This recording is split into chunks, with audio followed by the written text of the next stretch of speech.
So, ayun, wag na magpatumpik-tumpik pa. Umpisa na kaagad. Okay? Punta tayo sa ating Facebook.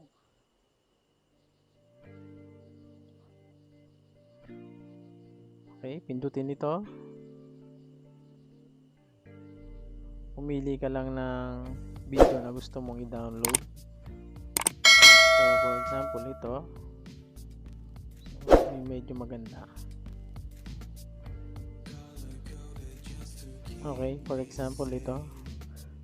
Pindutin mo lang itong share. Okay, then tap copy link. So, exit muna tayo dyan. At punta tayo dito sa ating Chrome. So, yung kinapi mo kanina, i-paste mo lang dito. So, ayan. At i-okay natin. So, ito na siya. Then, itap mo uli itong m.facebook.com. Ayan. At pindutin itong lapis dito sa gilid. Then, scroll left mo lang para mapunta tayo dun sa pinakauna.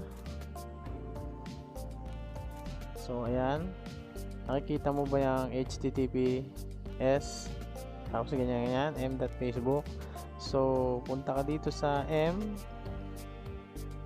Ayan. Tapos dugtungan mo ng basic.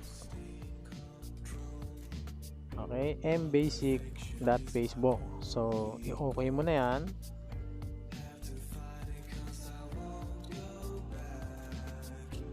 Okay. Then, i-play mo. Tap mo lang yan. Then, mapupunta tayo dito. Nakikita mo itong tatlong dot sa bandang gilid, sa gitna ng basta yung may guhit na yan. Bibilugan ko na lang. Yun. So, nakita mo itong download. Pindutin mo na yan.